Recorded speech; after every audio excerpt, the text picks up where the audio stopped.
Hello students, today I am going to discuss with you some important theorems. Very simple, very easy to understand, but आपको थोड़ी सी attention देने की ज़रूरत है. So let's start with the conditions. हमारे पास चार mean और very simple theorems हैं जैसे starting में. If an converges to A, जो सीक्वेंस है a n converges to a that is limit n tends to infinity a n अगर a के बराबर है and a n is greater than equal to zero for all n, ये ध्यान रखेंगे n belongs to capital N then a is greater than equal to zero. अगर आपके पास sequence greater than equal to zero आ रही है, हर एक term greater than equal to आ रही है, तो इसका मतलब जो उसकी लिमिट है जिसको वो कन्वर्ज करेगा it will also be greater than equal to zero. Again next theorem जो हमें प्रूव करनी है, if a n is converges to A and it is an is less than equal to 0 for all n belongs to n, then naturally आपके पास A is less than equal to 0 रहेगा. Similarly next आपके पास आता है if an converges to A, bn converges to B. दो अलग अलग sequences हैं, an converge करता है A को, bn कन्वर्ज करता है B को, और सच दैट कैसा है कि हर एक n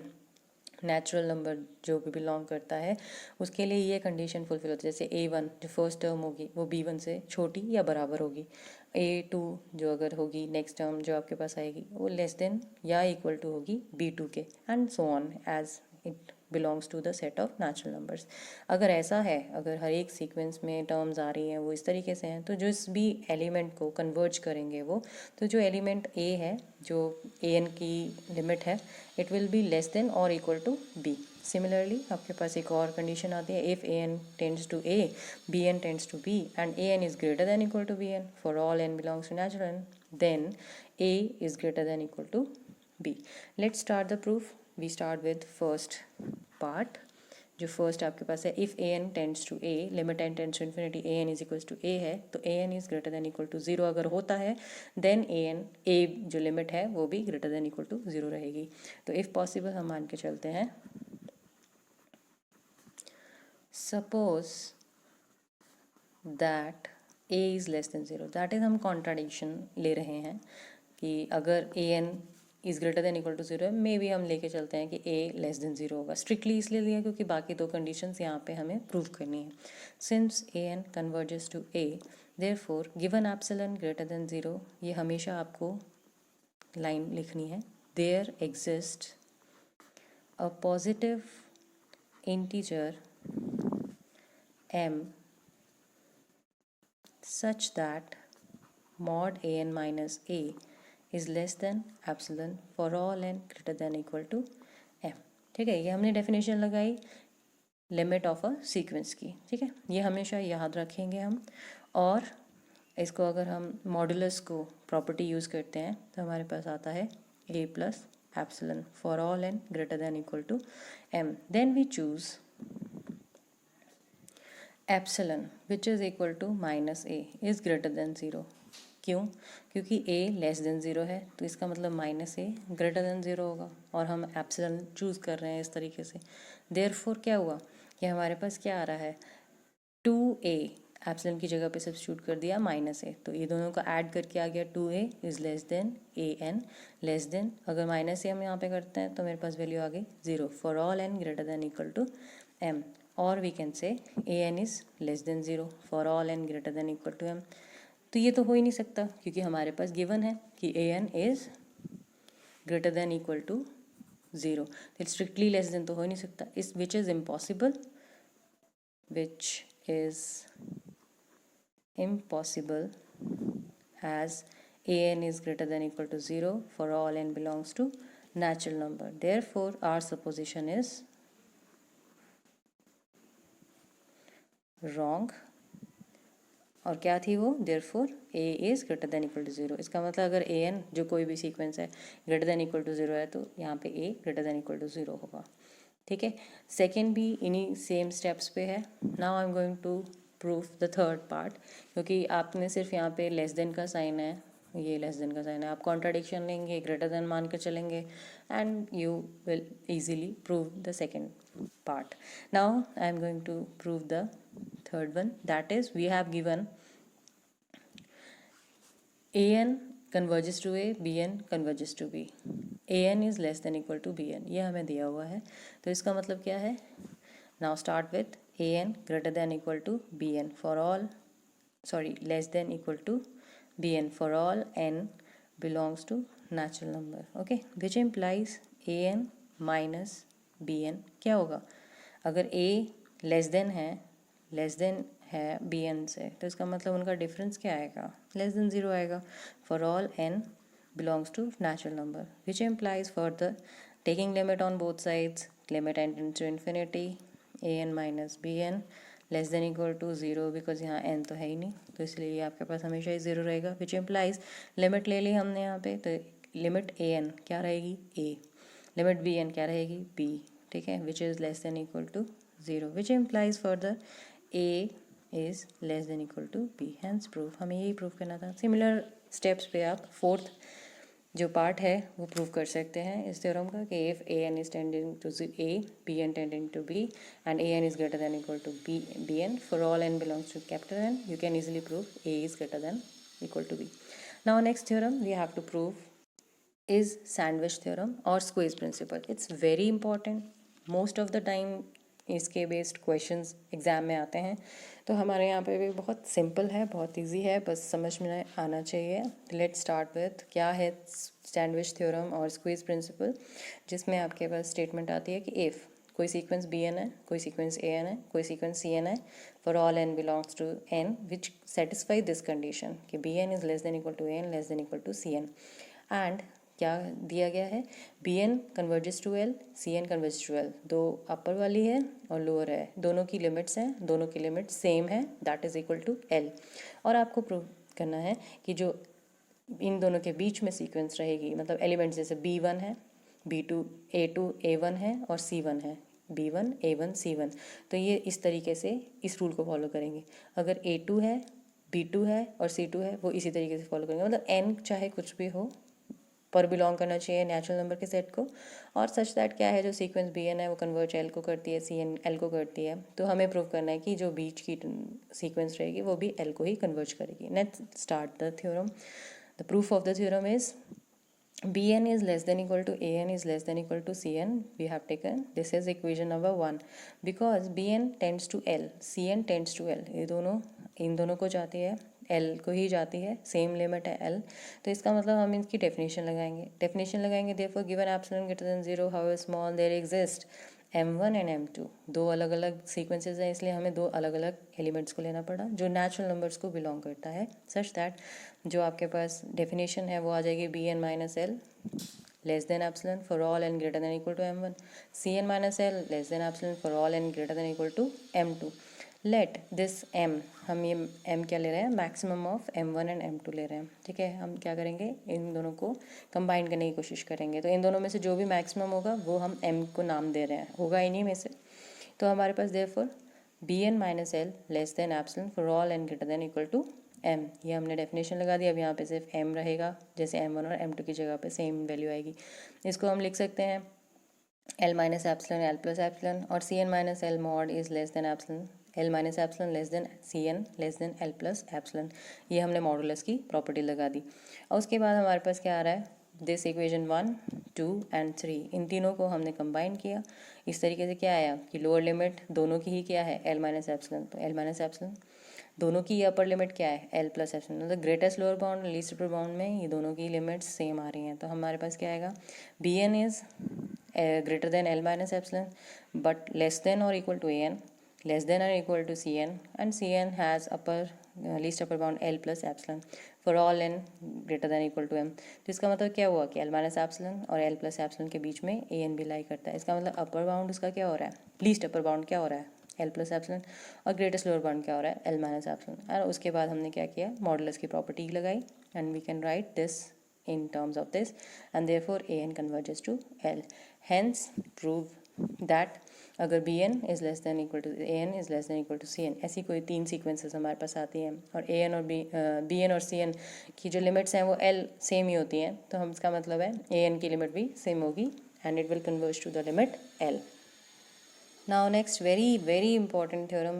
most of the times पूछी जाती है. Here we have if limit n tends to infinity an plus one over a n, that is a n में n अगर आप 1 लेते हैं तो ऊपर आएगा a2, नीचे आप 2 लेते हैं तो 3 a3 है ना. an plus one over a n अगर इनकी इस रेशो की लिमिट l होती है सच दैट जो l है वो जो डिफरेंस उसका जो मॉडुलस है मतलब मैग्नीट्यूड है it is less than 1, then क्या रहेगा कि limit n tends to infinity a n is equals to 0. ये हमेशा सेटिस्फाई करेगा अगर ये लिमिट आती है तो ये हमें प्रूव करना है. Since modulus l is less than 1 therefore we can choose epsilon greater than 0 such that हम ऐसा चूज़ कर सकते हैं अगर ये इस तरीके से है, क्योंकि ये ग्रेटर देन 0 तो है but it is very small quantity 0.1 0.2 अगर कुछ भी होता है तो हम इस तरीके से ले रहे हैं कि इसका जो एडिशन होगा वो भी लेस देन 1 ही रहेगा. तो क्योंकि limit n tends to infinity n plus one over a n हमें दिया है, हमें ये प्रूव करना है limit n tends to infinity a n is 0 है. तो therefore there exist a positive integer m. अब ये है तो इसका मतलब हम डेफिनेशन लगा सकते हैं लिमिट ऑफ द सीक्वेंस.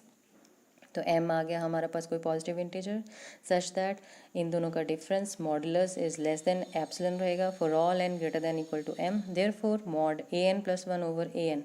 ये क्या है a minus b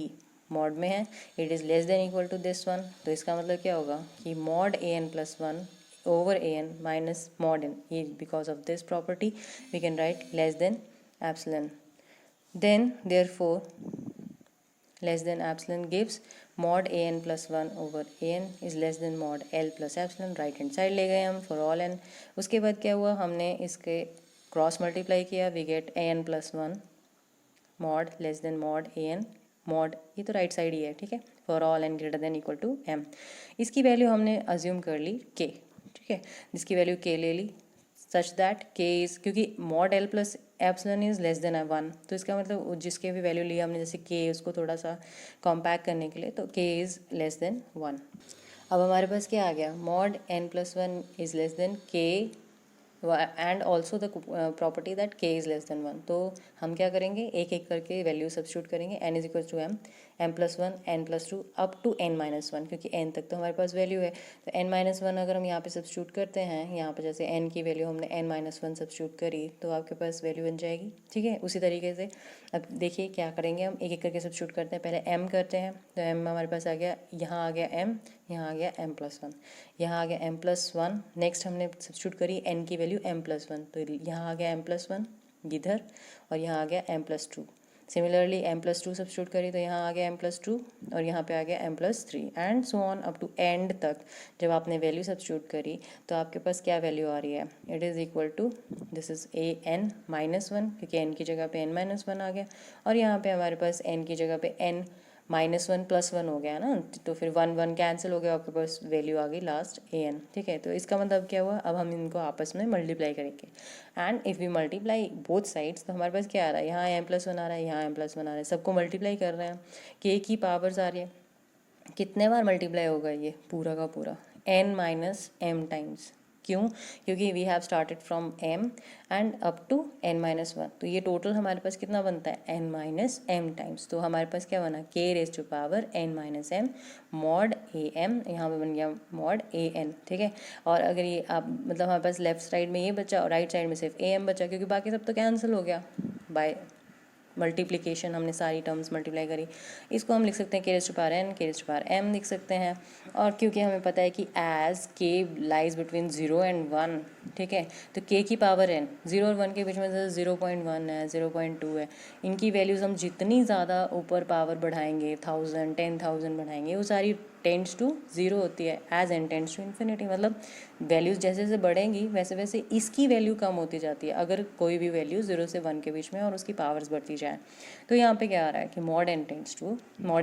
to zero as n tends to infinity. इसका मतलब क्या हुआ, therefore a n tends to zero as n tends to infinity. We know that अगर मॉडुलस जाता है तो हमारे पास ए एन भी जाता है, तो इसके लिए क्या हुआ, therefore limit n tends to infinity a n is equals to zero, and hence prove the theorem.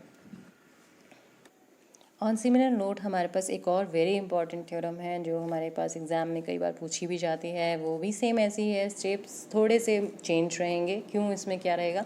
If a n is greater than zero that is the positive sequence and limit n tends to infinity an plus 1 is equals to l where it is greater than 1। अब यहाँ पर है greater than 1, हमारे पास इससे पिछले वाले में क्या था, इट इज़ लेस देन 1, ठीक है। Then limit n tends to infinity a n diverges, ठीक है, it is equal to infinity. ये हमें प्रूव करना है कि अगर इस रेशो का लिमिट ग्रेटर देन 1 होता है तो ये जो लिमिट है n टेंड्स टू इन्फिनिटी जो सीक्वेंस है वो डाइवर्ज करेगी, और अगर ये लिमिट आपके पास रेशो जो है वो लेस देन 1 होता है तो इसका मतलब वो कन्वर्ज करेगी और उसकी वैल्यू लिमिट की आएगी 0, ठीक है, उसका लिमिट एग्जिस्ट करेगी, एक तरीके से हम ये भी कह सकते हैं। तो let's start. Since l is greater than 1 therefore we can choose such that जो एप्सिलॉन ग्रेटर देन 0 है हमारे पास, हम चूज़ कर सकते हैं हमारे पास क्या रहेगा, क्योंकि वहाँ पे हमारे पास क्या था, वो l लेस देन 1 था, तो हमने क्या किया था, l प्लस एप्सिलॉन किया था। अब यहाँ पे l माइनस एप्सिलॉन कर रहे हैं हम, लेस ये ग्रेटर देन 1 है, हम छोटा सा एप्सिलॉन माइनस कर रहे हैं, मतलब 0.1 का माइनस कर रहे हैं, तो l जो है वो ग्रेटर देन 1 है, ठीक है, ये जो फिक्स्ड है, तो इसका मतलब 1 तो हो ही नहीं सकता, इसका मतलब 2 होगा, 3 होगा, 4 होगा, ठीक है। तो अगर ये 2, 3, 4 होता है तो 2 माइनस 0.1 क्या होगा, 1.99, और अगर 1.99 होता है तो it is always greater than 1, तो इसीलिए हमने लिया हुआ है l minus epsilon is greater than 1, ठीक है। तो आपके पास क्या आ रही है value, because L limit n tends to infinity an plus 1 over an is equals to L, therefore there exists a positive integer m। हम अगेन हमने डेफिनेशन लगा दी इसके लिए, तो हमारे पास डेफिनेशन में वही चीज़ आएगी an plus 1 over an minus L less than epsilon for all n greater then. ये लिखना कभी मत भूलिएगा क्योंकि ये बहुत इंपॉर्टेंट है, कंडीशंस लगनी साथ में ज़रूरी है। और l माइनस एप्सिलॉन ये हमने मॉडुलस की प्रॉपर्टी लगा दी, l minus epsilon l plus epsilon, और उसके बाद हमने l माइनस एप्सिलॉन को k ले लिया जैसे लास्ट थ्योरम में लिया था, तो इसलिए k ग्रेटर देन 1 आ गया for all n greater than equal to m। जैसे वहाँ पे हमने सब्स्टिट्यूट किया था n की वैल्यू को m, m plus 1, m plus 2 and n minus 1 we get, तो हमारे पास हमने इसमें भी वही चीज़ करी, ये हमारे पास वैल्यू आ गई, इसमें हमने एक बार m डाला, एक बार m प्लस 1 डाला, तो ये आ गया am plus 1 over am greater than k, क्योंकि k से ग्रेटर रहेगा m, फिर हमने m प्लस 1 डाला तो m प्लस 2, m प्लस 1, फिर हमने m प्लस 2 डाला, फिर हमने m प्लस 3 डाला एंड सो ऑन। हमारे पास एंड में आ गया जब हमने n माइनस 1 डाला तो यहाँ पे आ गया n की जगह पे n माइनस 1, तो n माइनस 1 करने से हमारे पास क्या वैल्यू बची, सिर्फ an और n के नीचे n minus 1, all are greater than k। And also हमने यहाँ पे क्या किया है, हमारे पास जो वैल्यू है k की, इट इज़ ग्रेटर देन 1, मतलब 2, 3, 4 कुछ भी हो सकती है। ये इंपॉर्टेंट थिंग है यहाँ पे कि k इज़ ग्रेटर देन 1, और एक इंपॉर्टेंट थिंग यहाँ पर है l minus epsilon is greater than 1, इसी की वजह से हमने k को ग्रेटर देन 1 लिया है। अब आगे मल्टीप्लाइंग दिस इनइक्वालिटी जैसे हमने वहाँ पे किया था, तो an ओवर am आ गया greater than k raise to power n minus m आ गया, वही चीज़ हमने यहाँ पे दोहरा दी, and n tends to infinity as n tends to infinity. अब ये क्यों, बिकॉज ऑफ दिस रेशियो। अब ये रेशियो है, इससे क्या फ़र्क पड़ रहा है, because k is greater than 1, इसका मतलब 2 होगा, 3 होगा, 4 होगा। अब 2 की पावर 1000 ले लोगे तो it will increase because it will goes on infinity. अब उससे 1000 ले लोगे, 10,000, जैसे जैसे n की वैल्यूज़ बढ़ेंगी वैसे वैसे 2 की पावर्स में इंक्रीज़ होगी, और अगर 2 की पावर्स इंक्रीज़ होगी तो 2 की जो भी वैल्यू है, फंक्शन है, अगर कोई फंक्शन आपके पास इस तरीके से आता है जिसमें जो 2 है या 3 है या 4 है, ये तो मैंने मिनिमम क्वांटिटी ली है, तो ये टेंड्स टू इन्फिनिटी होगा as n tends to infinity, therefore limit an is equals to plus infinity. Okay, next आपके पास एक प्रूफ आते हैं, इनको आप पहले खुद ट्राई कीजिएगा, और अगर ये समझ में आ जाते हैं दोनों प्रूफ तो गुड, और अगर नहीं आते हैं I will explain it in next video. Thank you.